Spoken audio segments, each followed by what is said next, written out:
5 people here. We need 5 more for a quorum. Well, we have more people. We only have 5 council members. We need 5 more council members for a quorum.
to that when that happens. In the meantime, since all of you are here, we do have several presentations today. I'm going to unofficially open the meeting and ask Mr. Pacheco if he will just take over here for a second. And I'm going to use the prerogative of the President Pro Tem, and I'm going to go first.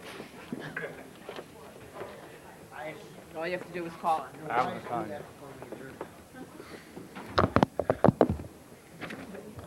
Okay, let's get started. We'll call Ms. Galanter for a presentation.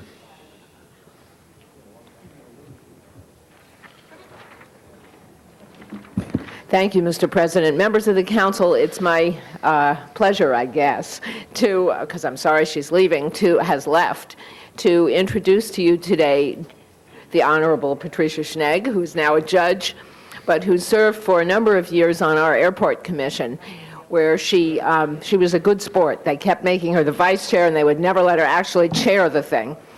I think the kiss of death was that I wrote a letter recommending that she be the chair, and I apologize for that. But I did want to take a moment to thank Patty for her years of service on the Airport Commission. As you know, the Airport Commission and I have not always agreed, but during all the times that we had to fight, we had a good time fighting. And sometimes she won and sometimes I won, and we're still here and we're still talking, and she's still one of my constituents, and I'm still the council member. So that just proves you can resolve things without violence. Patty is a longtime resident of Los Angeles. She earned her bachelor's degree from Loyola Marymount in 1974 and her law degree from Loyola Law School in 1977, and then wound up a number of years later as a regent at Loyola Marymount. This is a tough lady. Don't mess with her. She has been associated with the law firm of Knapp, Marsh, Jones, and Duran, and was with the firm continuously until she was appointed to the bench in July of this year, at which time she also had to give up being on the Airport Commission. And so that is really the reason that we have her in here, is to thank her for all those years of hard work and controversy and putting up with a lot of the turmoil, some of which I'm proud to say I created, but a lot of which I didn't.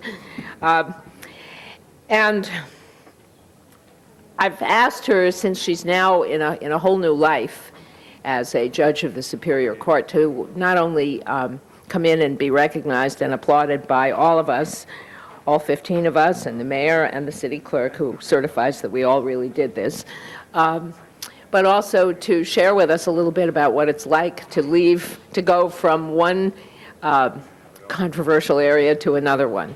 But Patty, I do want to say thank you to you. I want to say thank you for your unfailing persistence and willingness to put up with all of everything that's involved in your work in making the airport certainly look a lot better, and some of the traffic at the airport run better. The rest of it's not your fault. So from all of us, thank you so much for your service. Thank you so much. Thank you so much. Do you want me to say a couple words? Before you get started, Mr. Fuhrer wanted to make some comments. Yeah, just for a second. Patty, I just wanted to rise to recognize the many dimensions that you've brought to civic life here in Los Angeles. The president of the County Bar Association with great distinction, as well as leadership on the Airport Commission, as well as leadership in the legal community generally.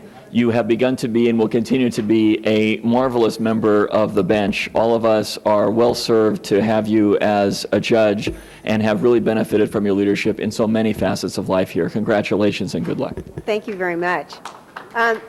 Thank you, Mike, and thank you, Ruth, so much for your kind words.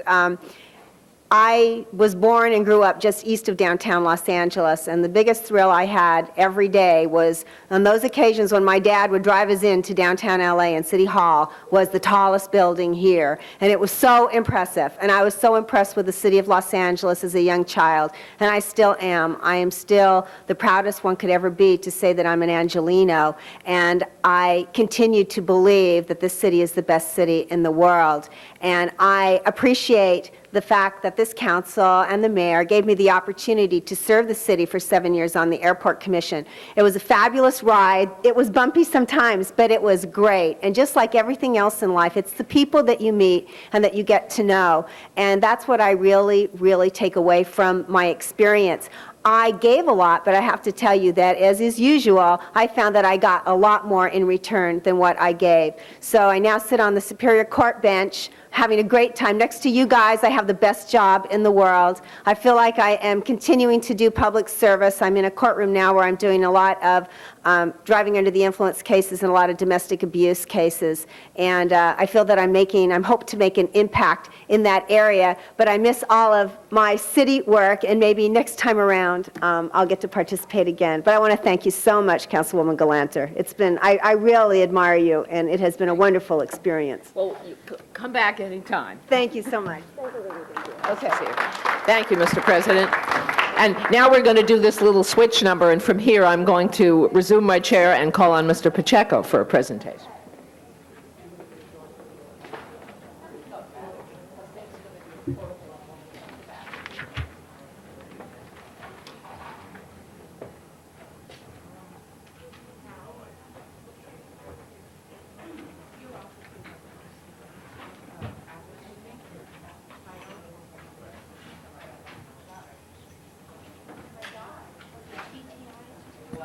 Madam President, colleagues, I'd like to call up my colleagues, council members Padilla and Hernandez. I believe yesterday we had one of our historic meetings, a special meeting to vote on the consent decree, and one of the things that was brought out by some of the members in attendance was the fact that we needed Spanish interpreters, and because of the basically the large community of Spanish speakers here in the city of Los Angeles. And today it's really a great honor for myself to present and recognize one of the institutions here in the city of Los Angeles. It's been around for quite a long time. KLOVE, as it's known, or KLVE at 107.5 FM, is the #1 radio station here in the Los Angeles market, regardless of language, English or Spanish. If any of you are picking up Spanish as a second language, I would suggest you tune in every once in a while, and it really is helpful to improve your Spanish. They also hold the record for being the #1 Spanish adult contemporary station in the nation. KLOVE has been a trailblazer in bringing Latino music, entertainers, and Latino culture to the forefront here in the city of Los Angeles. It's been 25 years since the day they started in 1975.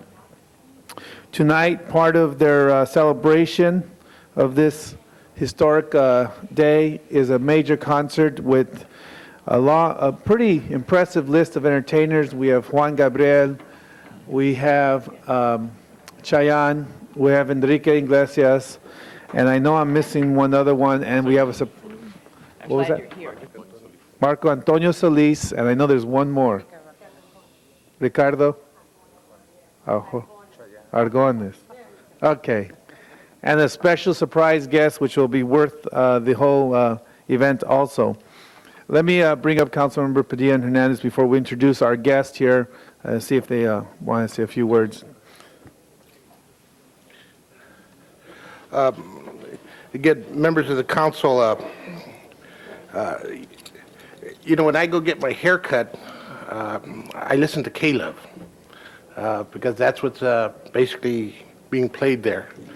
And if I go into a Spanish speaking restaurant, and when I say a Spanish speaking restaurant, a restaurant where most of the customers speak Spanish and the conversation at the tables is in Spanish, they're usually listening to KLOVE. And the reality is it is a mode of communication that is speaking to a good part of the population of the city of Los Angeles. So being able to recognize them on their 25th anniversary is very special. And I think that sometimes some of my colleagues and a lot of Angelenos are missing out on a lot of the fun that happens on the show. Pepe Barreto, who's here today and we've recognized before, is a very special man because his work with charities and his work in the community that a lot of people who speak English only might not even be aware of. But KLOVE has served the purpose not only of communicating with the constituency and providing music for that constituency, but also being part of that community and recognizing several of the charity work that has to happen and it's a community helping itself, and I wanted to recognize them for that on their 25th anniversary. The last thing I just want to say is we want to congratulate Gary Stone for his work, and again, tonight, when I walked in, I said, how many of these tickets are you giving away? Because the last time I was getting a haircut, they were talking about giving away tickets to this concert, and they said they were giving away 2 an hour, and they gave away over 2,000 tickets. Pepe Barreto pointed out to me that many of their tickets also went to charities because they want to be very inclusive in their process. And that's what our community is about. And again, I want to thank Caleb for addressing the Spanish-speaking community and doing it in a very classy way. And again, for their work in the community. Thank you.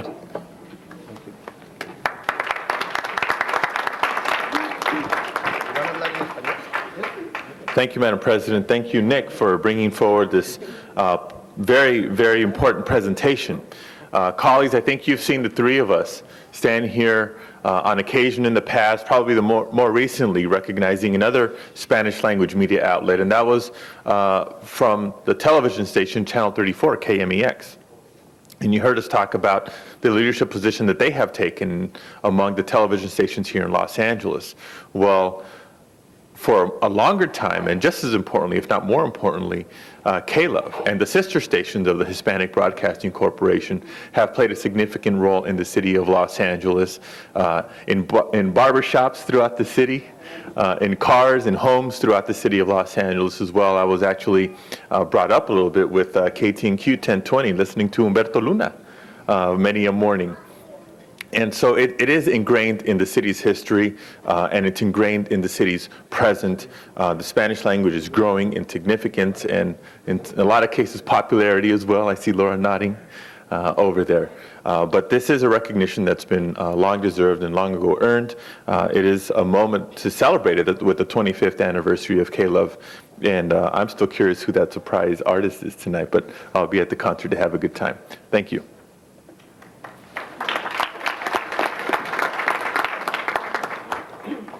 Well, Alex, for a small fee, I'll let you know. But let me first bring up one of the icons at KLOV, someone that Mike had mentioned. Pepe Barreto has been a radio show host on KLOV for the past 15 years. Pepe is the host of Pepe por las Mañanas. He's one of the most respected leaders here in the Latino community who also does double duty as a reporter for KMEX. He also has an interesting event. It's called Bodas del Año, Weddings of the Year, where last year more than 1,000 couples were married at the same event. I'm not sure how much rice was thrown that day, but 1,000 couples seems like a lot of people, Pepe. At this point, I want to bring up Pepe Barreto and recognize him for his 15 years of dedication to not only the Latino community, but to all the Spanish-speaking members of that community. Pepe, thank you and congratulations.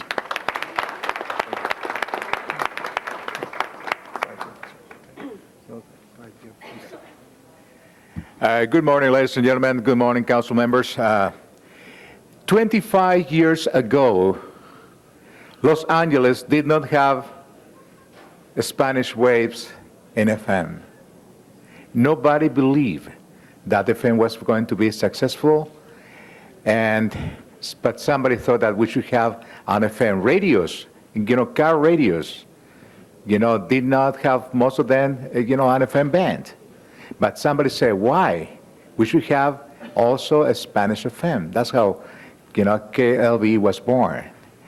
25 years later, here we are, also serving our community as being recognized by some council members, and also providing entertainment, and as a good show, as a great show we have tonight. I want to thank the council members and everybody who supported this recognitions, and we pledge that we're going to continue, with our work to serve our Spanish community.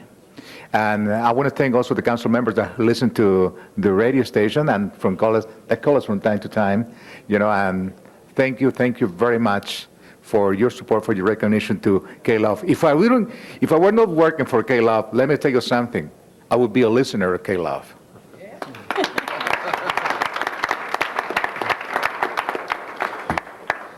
We also have with us another leader in the Latino community who works at K-Love, also a very popular radio show host, Martha Shalhoub, who hosts Inolvidables al Mediodía, where she showcases the most romantic of romantic music.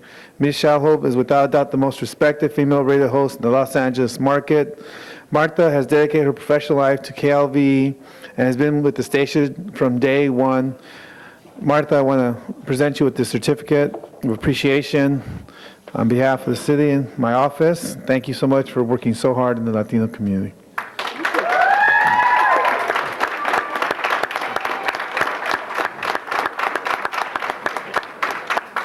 Good morning. Good morning, everyone. Good morning, council members. It's very exciting to be here. It's the first time I'm here, and I'm very excited and very emotional. I'm emotional in any way. I'm Latina. What do you want? I cry very easily.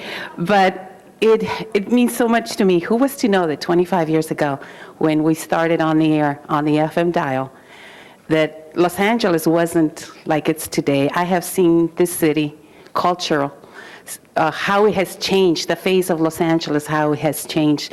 We were here 25 years ago, and it seems like a lot of people has just discovered that the Latinos are so sensational.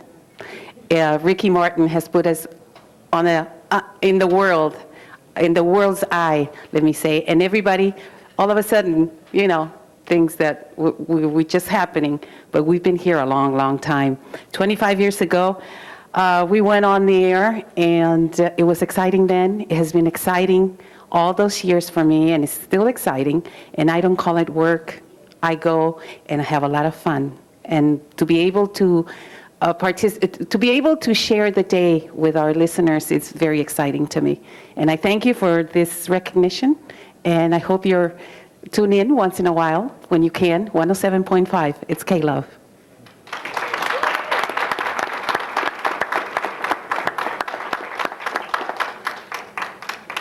At this time, I would like to introduce the Vice President and General Manager of K-Love, and also KLCA, KTNQ, KRCE, and KRDV here in Los Angeles. I was actually having lunch with a gentleman by the name of O'Malley Miller. I don't know if you know him from Munger, Tolls, and Olsen. He's a nice guy. And from Loyola High School. That's where I went to high school. That's what Mike, and it's in Mike's district. But he mentioned that he was going through the radio station the other day and just looking for something to listen to, and how practically every other station was Spanish speaking, and they all had different sort of niches.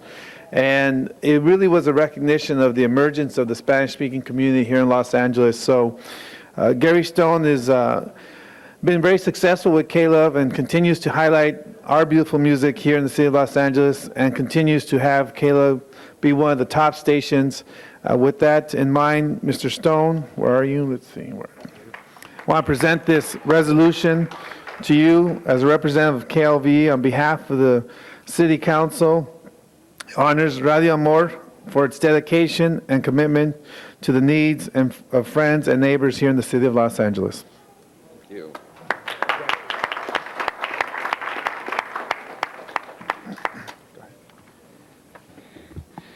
I just want to say thank you very much. Hispanic Broadcasting Corporation, we have over 45 radio stations in the top 13 Hispanic markets plus Las Vegas, and K-Love represents a tremendous amount to our company. The 25 years that the station has been on the air, with having announcers like Martha and with Pepe that have been there for so long, and their connection with the Hispanic community, their ability to talk to them in their language, talk about how to improve their lifestyle, and all the outreach programs that our announcers do is just fabulous. And we just really appreciate this recognition today. K-Love being one of the top stations in this market, and consistently over the years, with over 4 million Hispanics here, and we have over 1 million Hispanics that tune into our station every week. So that's a great achievement for any radio station in a market like this, and this being the largest Hispanic market in the United States. More people speaking Spanish here than anywhere else, second only in the world to Mexico City. So we're excited about K-Love. The concert tonight, I think this is the first time ever we've had such a large group of artists, renowned as they are, and them wanting to come and participate in our 25th anniversary. This is really not the end of 25 years. It's really the beginning of a whole nother 25 years as we refresh the look of K-Love and continue to serve the community and bring the music and the information that the Hispanic community so vitally needs in this market. So thank you again. Thank you very much.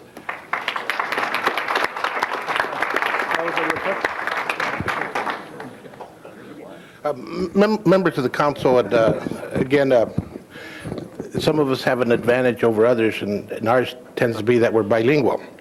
And I just wanted to kind of a little reflection because I think it's important that we recognize the role Spanish language media has in the Spanish-speaking community. And the reality is if more people listen to K-Love, the reality I think is that more people would be communicating with each other. And one day I look forward to the day when a non-Spanish surnamed council member has the opportunity to recognize Spanish language media for the work that they're doing. And I think that's an important statement also.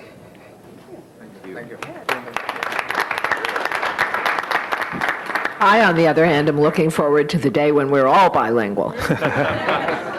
At least bilingual. Thank you, Madam President, colleagues. Obviously, it's a great day today for K-Love, but not only for K-Love, but for the city of Los Angeles. Thank you. Thank you, and congratulations to all of you. Keep up the good work. All right, we now do formally have a quorum, so let's call to order the meeting of the Los Angeles City Council on Friday, November 3rd, 2000. There are 15 council districts, 15 council members. We have 10 of them here. We are being viewed on Channel 35, and those of you who wish to see yourselves again will be rebroadcast this evening and again on the weekend. We're also available by council phone, and I think that'll do it for, well, and we meet 3 days a week at supposedly 10 o'clock. Call the roll, please. Burns and Check, Fiora, Galanter, Goldberg, Hernandez, Holden, Miskowski, Pacheco, Padilla, Ridley Thomas, Florence Wax, Walters Ferraro, 10 members present and a quorum, Madam President. Well, hallelujah. First item of business. Approval of the minutes. Without objection, the minutes are approved, Commendatory resolutions for approval. and those too. Item number 7 on the regular agenda, a recommendation that matter be noted and filed. The matter was addressed yesterday at a special meeting. Oh, in that case, we don't have a lot of options here. So without objection, item 7 is noted and filed. Item number 1 is item notice for public hearing. It is also an ordinance. So also an ordinance, and we do not have 12 people present. And we also do not have anyone who wishes to be heard. So members of the council, I think what we're going to do is hold the public hearing in case there is somebody here who wants to be heard, and we'll just then take the vote and it'll go over. We'll go over 1 week for a second reading. Right. Actually, to the 14th, because 1 week is a recess date. Oh, right, it's a holiday, isn't it? All right, item 1. Is there anybody in the chamber who wants to be heard on item 1?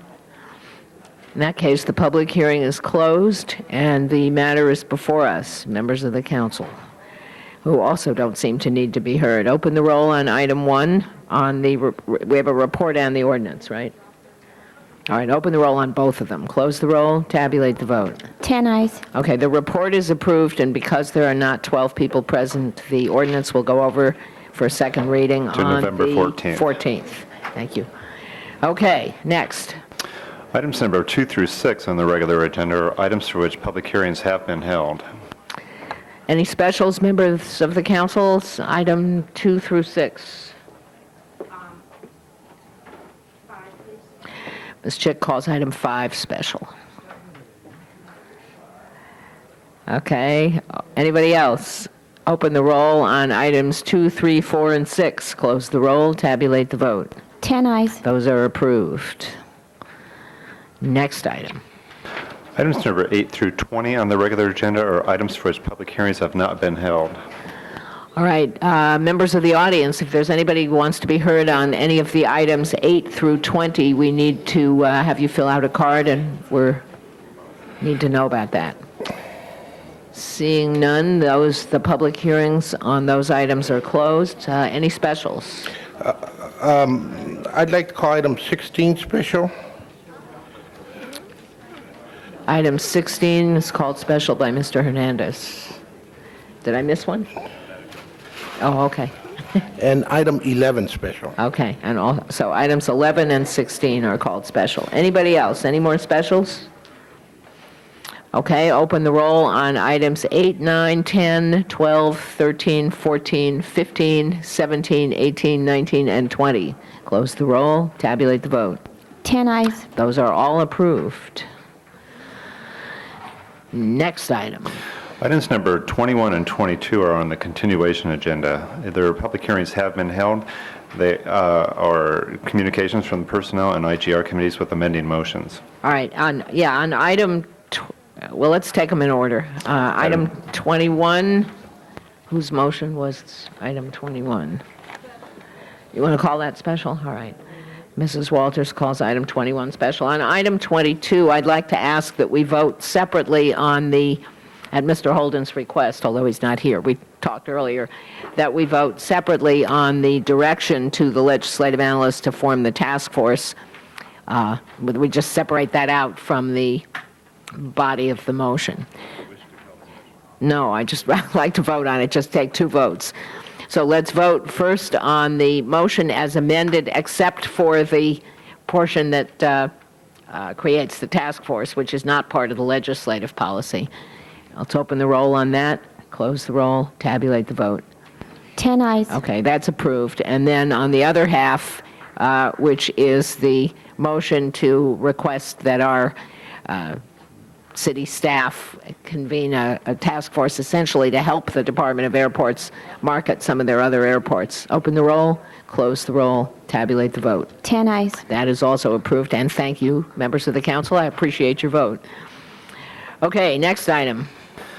Brings you back to item number 5, called special by Councilmember Chick. Check. Could you Thank push you, Madam could you push President. the button? Thank you. Yes. Go ahead.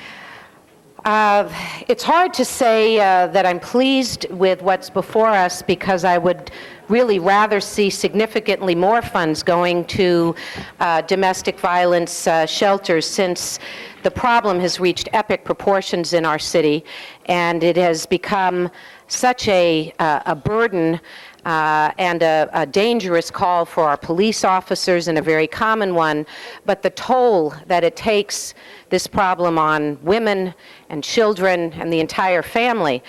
I would like to ask, in the report it talks about the housing department not setting aside, let's see, it's on page 2 of the report. In the current consolidated plan, there was no LA Housing Department set-aside funding for domestic violence-related capital projects.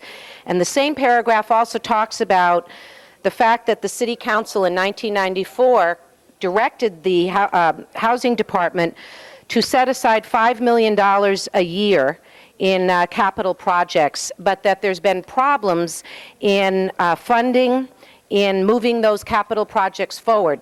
So I would like to hear from staff, and if there isn't staff here today, I don't want to hold up the funding, but I want an explanation of why Housing Department has nothing in this year's budget.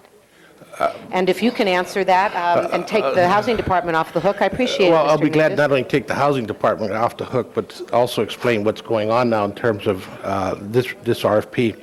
As a result of the council action back in 1995, we basically voted to create beds and shelters for domestic violence and made a future commitment to provide funding for a program for those beds.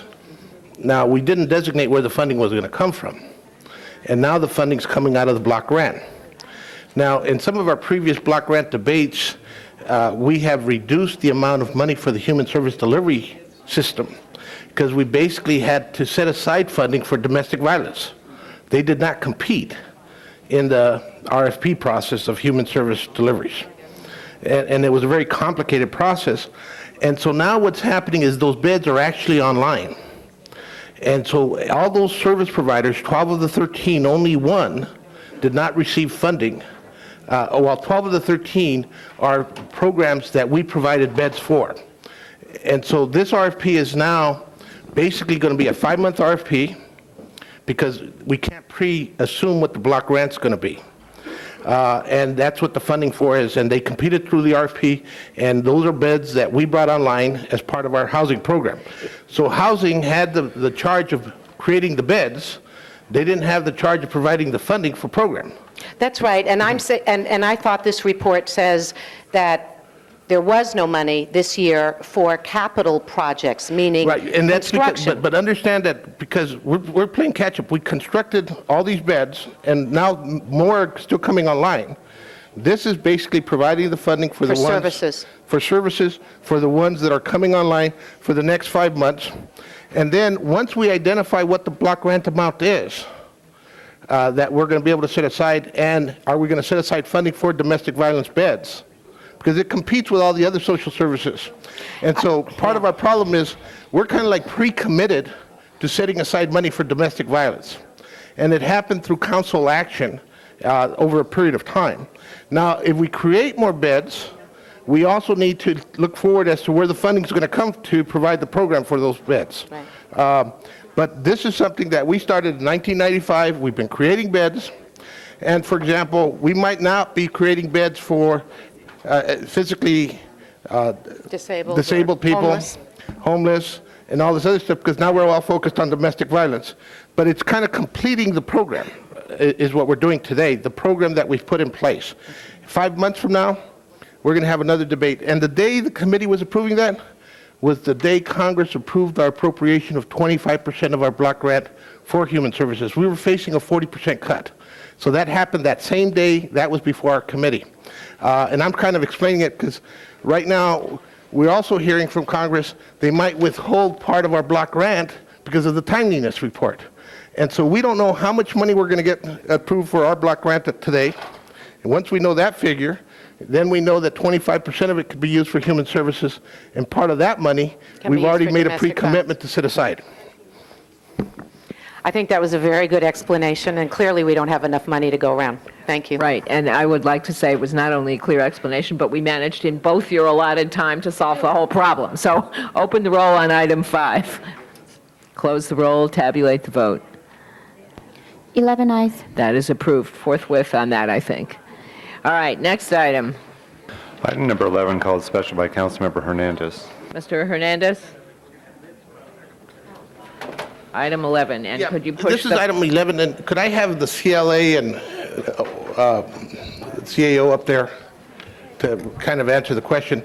And I know that they weren't expecting the question, but I wanted my colleagues to understand, if you could hold my time a second while we get them up there. I haven't even started your time because you Good. didn't push the button.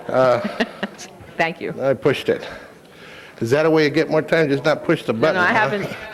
It depends. Depends on what I had for breakfast.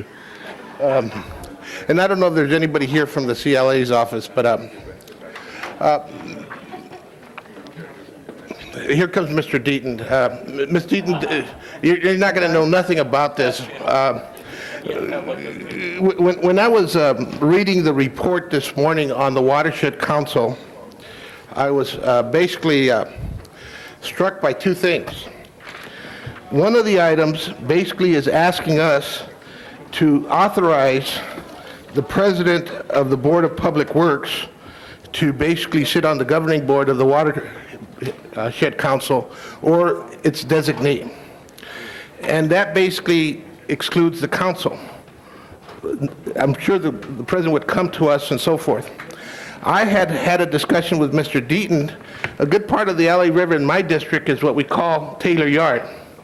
And the state, for example, just designated $40 million for them to acquire land for a state park along the LA River. My concerns have been that as I'm working on media technology acreage, and we got about 80 acres that is developing in that direction. I'm working on an entertainment retail. I'm trying to figure out how this all mixes, and I want to recognize the role of the river and the fact that we're going to have a state park in some of that acreage. And so then we were saying, well, how do we get a planning process? And then I read here in the mission of this Watershed Council is to facilitate a comprehensive, multi-purpose, stakeholder-driven consensus process to prepare, restore, and enhance the many beneficial uses, economic, social, environmental, and biological of the Los Angeles San Gabriel rivers. And I'm sitting there saying, that's exactly what I've been working on for the last 2 years. but I was not involved with the San Gabriel Council or the Watershed Council. I'm bringing it to everybody's attention because I think that the LA River and the San Gabriel River, when we talk about our river system, is going to take more authority than the president of the Board of Public Works. I know that in the example of the Pasadena Blue Line Authority, the fact that I sit on that authority gives me the ability to bring to you the issues that I have to deal with on an ongoing basis. And so one of the questions I was going to ask on the governing process, who are the other members of the Watershed Council? Because if they're city council people of other cities, as opposed to administrators, we might be missing the intent here. I don't know who the other members of the Watershed Council are. I think we should know that. And is it going to be basically run by a bureaucracy, or is it run by the policymakers?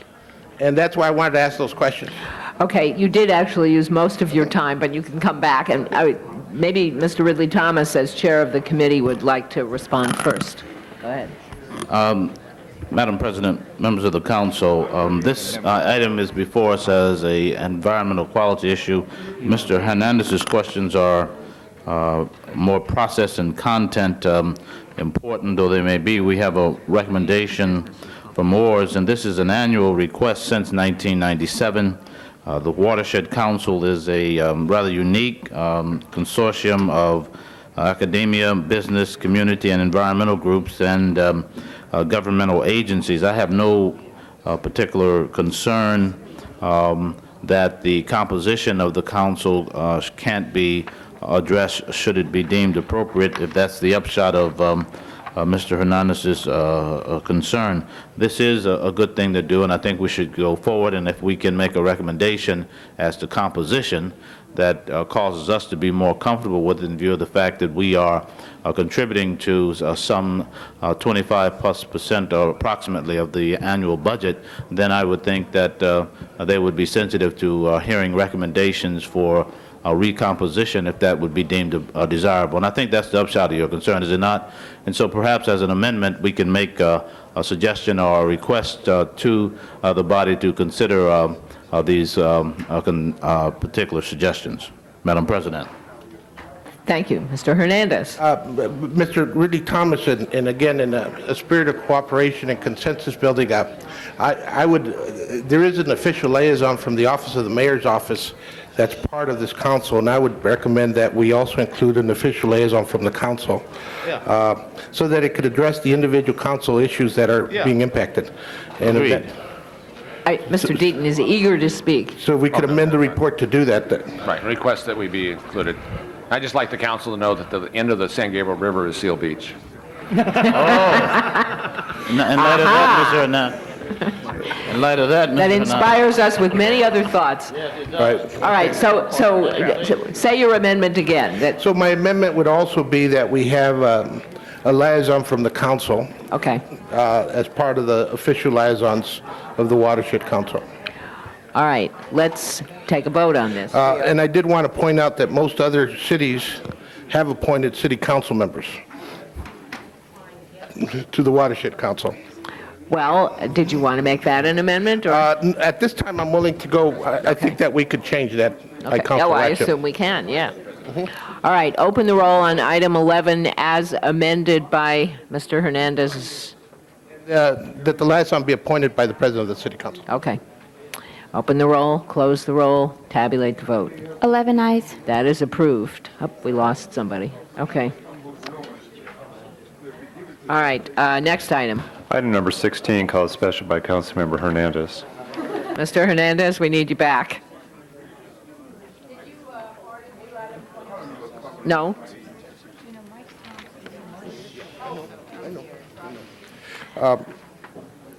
Members of the council will probably continue this item because, one, not the president, but the chairman of the Public Works Committee is not present.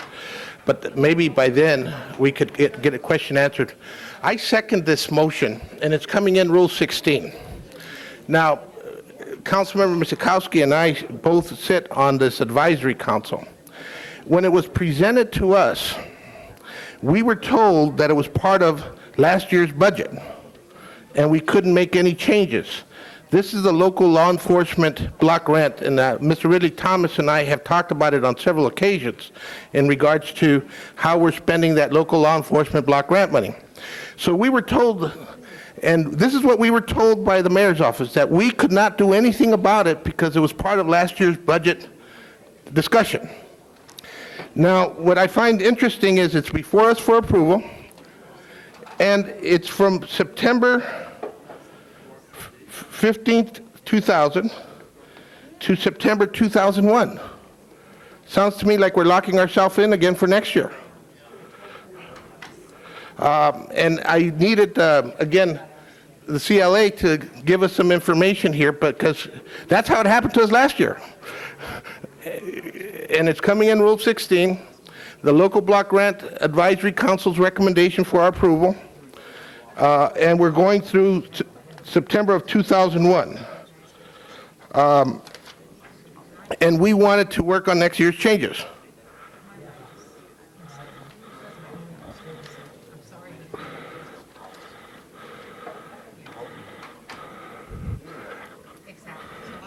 So I wanted to continue it, but maybe we could answer that question. If you see here on the motion itself, it says October 1st, 1991 to September 30th of 2001.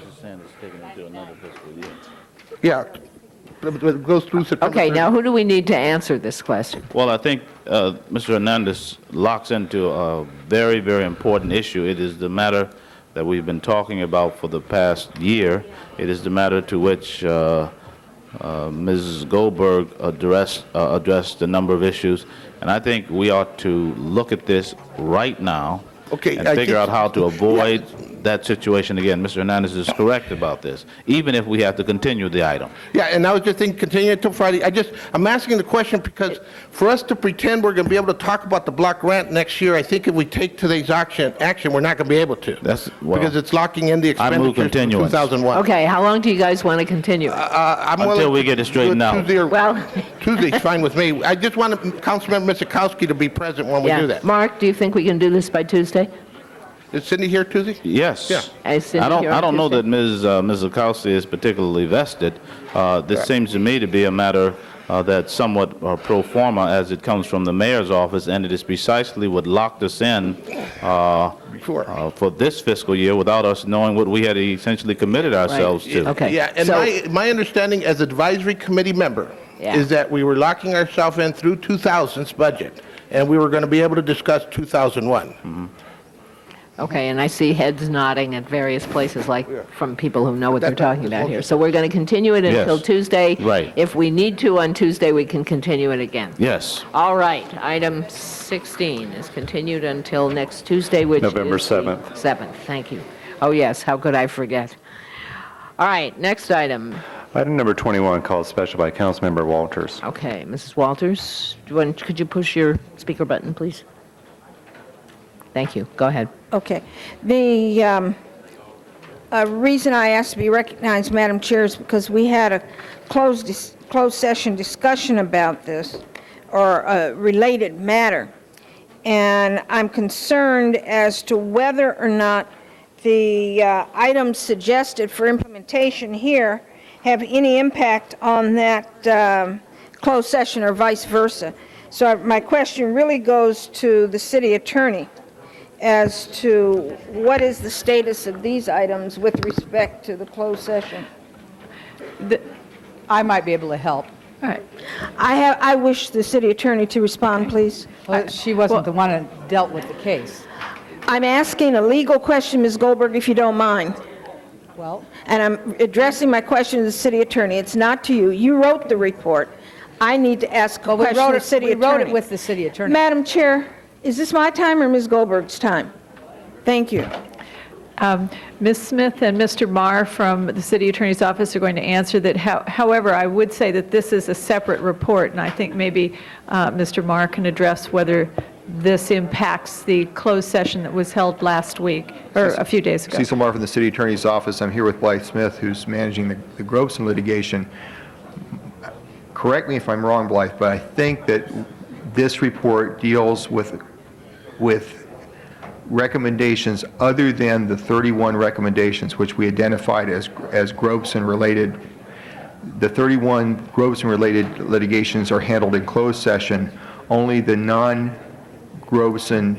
recommendations that relate to matters outside the Grobson consent decree are being considered in this public All right, report. so you have no problem with this, with the items that are before us? We view these as policy matters for your consideration. Okay, all right. And there are policy matters that are coming from one member. It has not gone through the department. Is there a reaction from the department on this? I would have to let the Personnel Department and the Police Department speak to that. Madam Chair, I'd like to hear from... I hear you. Here's the police department, here's the personnel department. Speak. And from the Personnel Department, I'd like to know how the suggestions contained in this report comport with similar practices and policies for dealing with other groups of minorities or protected groups or classes within the police department or any other department in the city. Universally, is there a policy that addresses these similar concerns or not? Janet Smith, Personnel Department. With respect to the recommendations that pertain to specific training and other kinds of activities relative to sexual orientation, the city does not at the present time have targeted training for other protected groups. We have included... So this would be the first such training? It would be the first such training going on at the present time. In the past, we had some targeted training for sexual harassment, but we subsequently folded that into a survey class, EEO for supervisors and workplace diversity. We have from time to time, particularly to my recollection with respect to sexual harassment, had briefings for managers, but we have not typically done that for other types of protected bases. So nothing for Asians, Latinos, African Americans, or other racial minorities or disabled? No, we have not done that targeted for those groups. Isn't that in your overall policy? Is that what you just said? That you have this other... It's in the survey class, EEO for supervisors, but we don't have targeted training classes that just address race discrimination or sex discrimination or religion discrimination. As this policy would address discrimination against gays and lesbians? No, we don't have those targeted police classes. department. All right. What is the police department's reaction to this? Commander Betty Kellepez, Commanding Officer, Personnel Group. We've worked very closely with the Personnel Committee and the Personnel Department and City Attorney's Office where there was a situation where either the information specifically brought out only sexual orientation discrimination, we included every protected group. For example, when it was desired that sexual orientation discrimination only be added to a form, we added the department's and the city's non-discrimination policy for all the groups. We do have additional training for sexual orientation discrimination that is above and beyond any training for any other protected groups except for sexual harassment and any other discrimination. But for the most part, it's included in our discrimination training. Okay. My concern, Madam Chair, is not that these suggestions have come forward and not that we perhaps don't need the training, but it's that it has not come through the Personnel Department, it has not come via committee, or if it has, it has only come from the chair of the committee. And I don't know how much attention, because it was voluminous material, that anybody has paid attention to this, and the departments involved have had an opportunity to react as to what we're already doing, if any of these things are already in progress, or what we have done as models for other protected groups. I'm a bit concerned and shocked that we don't do anything for other protected groups. and that such a sweeping thing is being proposed, and maybe it needs to be proposed for all protected groups. But I would feel a lot better if the departments were involved, personnel was involved, and we had a reaction from them. It was my understanding that what you were saying was that you were involved, but if that's the case, you certainly need to clarify that. We did have an opportunity to review the recommendations, but many of the recommendations asked that we do something in addition to what we are already doing with respect to sexual orientation. So we did have an opportunity, and what the recommendations in many cases asked for were some enhancements that targeted sexual orientation in addition to what we are already doing. And these recommendations, all according to the documents, came from an outside group, a group outside the city. Right. There was a sexual orientation discrimination expert who looked at our existing practices and then, as part of their charge, identified areas where they felt we could do more with respect to eradicating sexual orientation discrimination in the workplace. And was the police department personnel also involved? Yes, we were intimately involved in reviewing all the different recommendations, and while we didn't always agree with the basis upon which the recommendations were made, we do believe strongly that we want to eliminate sexual orientation discrimination, and in any way we can enhance our training and our processes and our policies and procedures. So we agreed and adopted many of these measures because we believe that we need to do more, although we're doing things that are much more in compliance than other agencies in the country. My goal is to see that you eliminate all forms of discrimination, and I hope there's the commitment to doing that as well. Absolutely. We realize that, however, sexual orientation discrimination is a newer form of discrimination that has not been... It's not new, it's just folks are beginning to talk about it. Yes. Mrs. Walters, it's now Ms. Goldberg's turn. Thank you. Ms. Goldberg. I would have had hoped that as the chair of the committee had the opportunity to present the report, maybe we could have cleared up some of the misunderstandings. Mrs. Walters, both departments were at every meeting where we discussed every item. They had input literally on virtually every item, and we did not bring any item forward that they did not agree to before we brought it forward. So virtually 100% of the items that are here, both departments were at. We had multiple meetings on. They had opportunity at the table to discuss with the chair, sometimes with Mr. Fuhrer and the chair, but did you not have ample opportunity to give us your opinions on virtually every item? Absolutely. Did we not work until we came to agreement on every item? We did review every item. Okay, and didn't we not hold out the 5 where there were still difficulties that are not here at all? And those 5 are 1, 54, 82, 94, and 110, because we could not achieve agreement on those yet? And we did not look at anything that involved Gropson because the city attorney was involved from the beginning and gave us a list of numbers to eliminate discussion of, because they might have an impact on the Gropson case. No, not might, they do. We did not discuss those numbers at all, and they are not in this report. So we took every precaution to make sure there was input. We didn't want to order anything or instruct anything, that we did not give both departments the opportunity to not only discuss, but we worked out actual wording at the table, did we not? So that everybody was comfortable with the wording on the items. So I thought that perhaps if we had that opportunity, we might have been able to say that from the beginning. There are 2 changes, though, that should be made on the report that came from Mrs. Kowski wanting 2 items that we did agree on, but she wanted to hear again. So on number 2, item 110, which deals with screening, should be removed because it will go back to committee with the other items. And on item 3 on the report, item 82 should be removed, even though we had agreement on it, because Ms. Kowski wanted to hear it in the joint committee, and I certainly feel no problem in holding that item up. That 82 also deals with screening.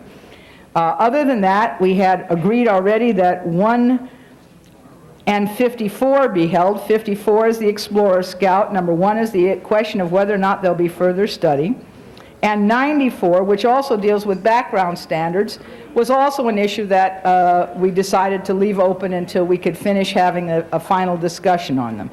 But unless anybody up here corrects me otherwise, there's no disagreement on what we are about to vote on with either department or the city attorney's office, in the sense that we can go forward with these, with you having had input and with us coming to agreement. Is that correct? The Los Angeles Police Department agrees with the recommendations that have been put forward.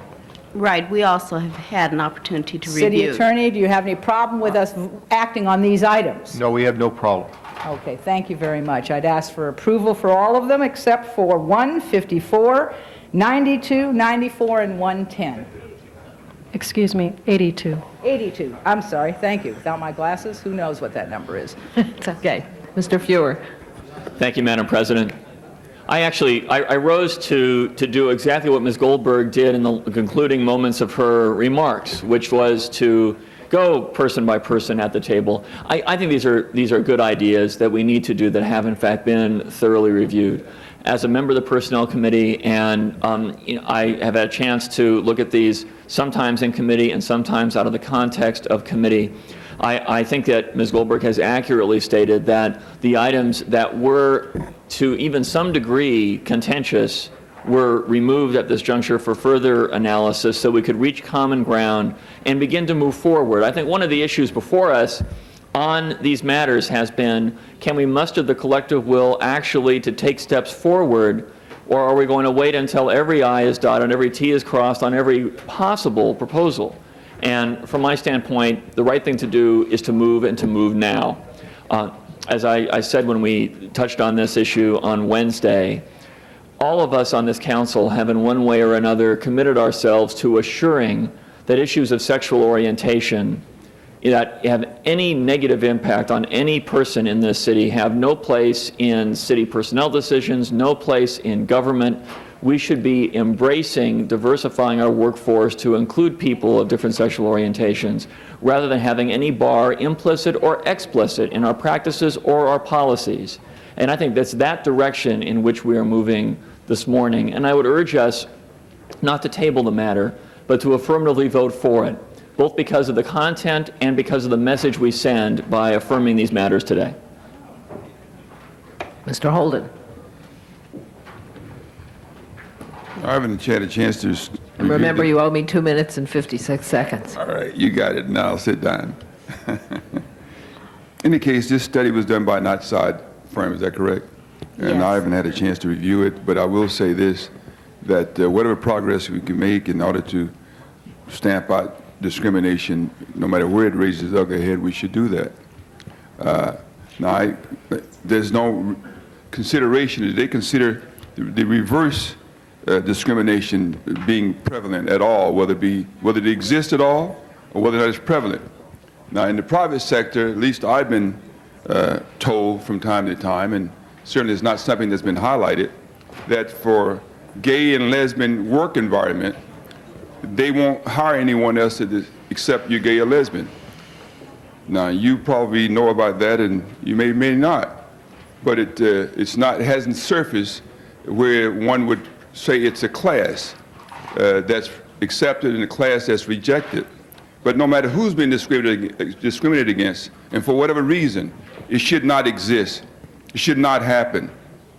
The workplace is just that, a place where people can work without being imposed upon. But I think that whoever's looking at this should look at both sides of it, I think. Because maybe not in the city where you may have this situation where it's prevalent or it doesn't exist at all. I don't know. But that's what your charge is. And that's what this person who's doing this study should be looking at also. I think that's a sensitive level. It does happen in the workplace, and we need to know about it if it happens here, because we need to address it if it happens here. We can't close our eyes to it as if it does not happen, because it does. All right, item 21 is before us with the various specific items removed. Open the roll, close the roll, tabulate the vote. 10 ayes. Unanimously approved. Forthwith on that, please.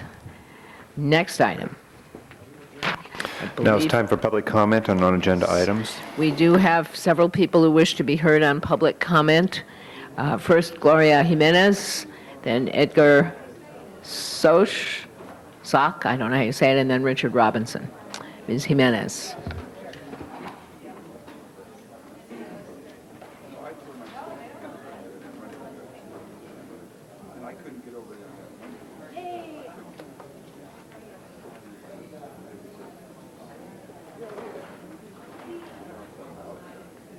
Pull the mic over close so you're comfortable. Buenos días, señores concejales y a todos presentes acá. Good morning, council members and all present in this room. Mi nombre es Gloria Jiménez. Fui trabajadora del Hotel Hyatt y del Hotel Wyndham por un total de 22 años como housekeeping. My name is Gloria Jimenez. I was a worker at the Hyatt Hotel, which later became the Wyndham Hotel, for a total of 22 years, in which I worked at the housekeeping department. Estoy aquí representando a mis compañeros de trabajo del Hotel Wyndham. I am here representing my fellow coworkers that are standing behind me that worked at the Wyndham Hotel, Porque la semana pasada nos despidieron a todos. because last week 250 of us were fired. Esto es una injusticia cometida por el Hotel Wyndham. This is an injustice that the Wyndham Hotel has committed. Porque llevamos más de un año luchando por un contrato justo y para proteger nuestros beneficios y nuestros salarios. We fought for more than a year trying to get a living wage and a contract to protect our benefits and our salaries. Por más de un año, nada. Nos frustramos y decidimos hacer una huelga. For more than a year, we fought and nothing. We were frustrated and we decided to take a strike vote. La mayoría de compañeros aprobaron la huelga y rápidamente ganamos un buen contrato digno. The majority of our co-workers supported the strike vote and we quickly gained a contract. Pero nos costó, tuvimos que luchar mucho. Y al fin, que ya teníamos todo ganado, a las 2 semanas anunciaron que vendieron el hotel y nos despidieron a todos. But it cost us dearly. In the end, we had everything that we had gained. And 2 weeks after our contract, they announced that they had sold the hotel and that they were going to fire all of us. Yo me siento muy enojada. Esto es muy injusto. 22 años trabajando y que me despidan sin explicación. I am very upset, and I feel that this is very unjust. I worked there for 22 years, and they let me go without any explanation. Yo todavía tengo capacidad para seguir trabajando y no tengo necesidad de recibir desempleo. I still have many capacities, and I'm willing to keep working, and I don't feel that it is necessary for me to go on unemployment. Pero sí tengo necesidad de un buen trabajo con buenos beneficios y respeto. But I do have the need for a job that has good benefits and where I am given respect. Mi esposo necesita cuidado médico porque él tuvo un ataque al corazón.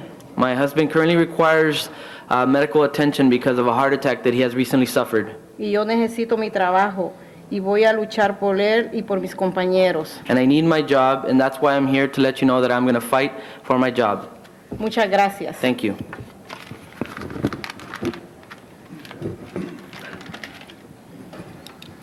Good morning. My name is Edgar Sock, and I work, as you know, I work at the hotel for nine years as a cook. The hotel got sold last week, and more than 250 workers were fired, including myself. And some of these workers are 30 years, working over there. And some of them are 20 years. And the message that I bring today is we want to fight, to get our jobs back, because this is unjustifiable, to be just fire us like that. And another reason is that we want to ask for your support. especially to our city council, Ruth Galanter, since that is in your district. Please, we need your support, and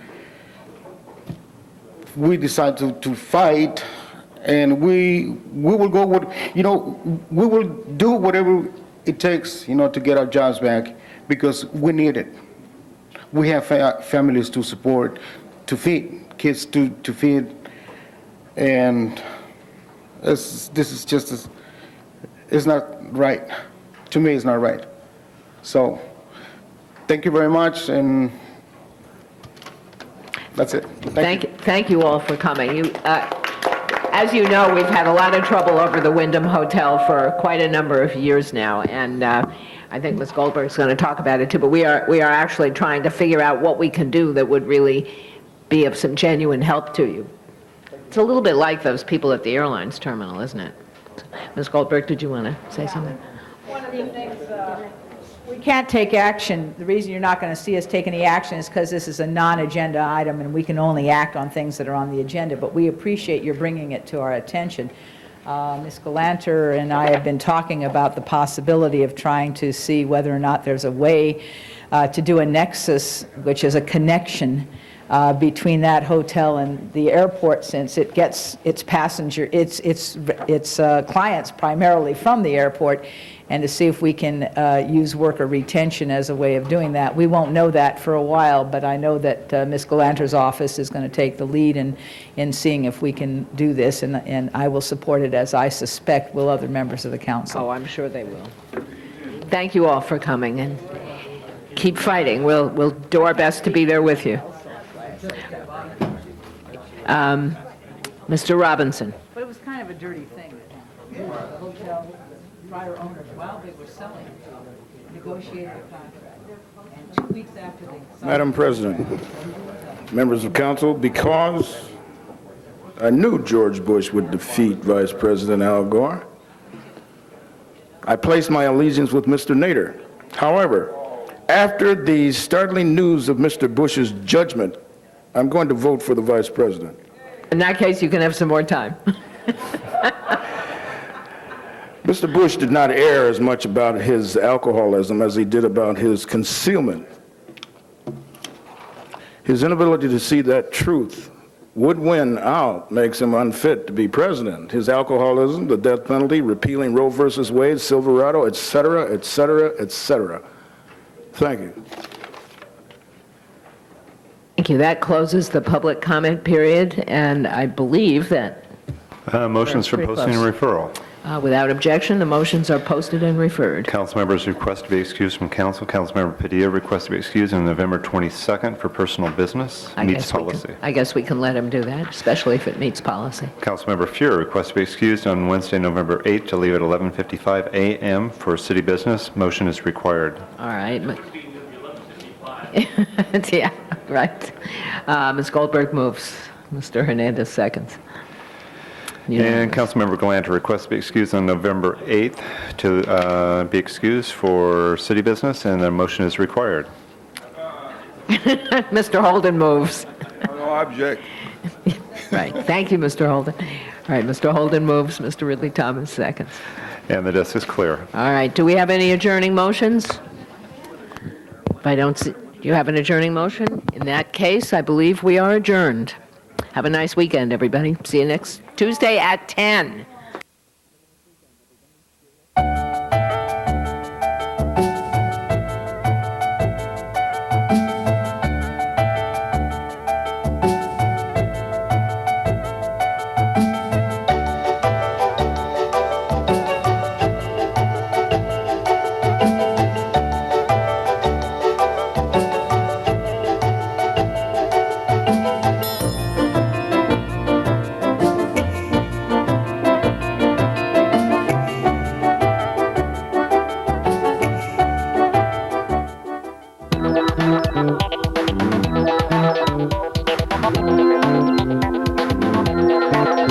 You are watching LA City View, Channel 35. Your city, your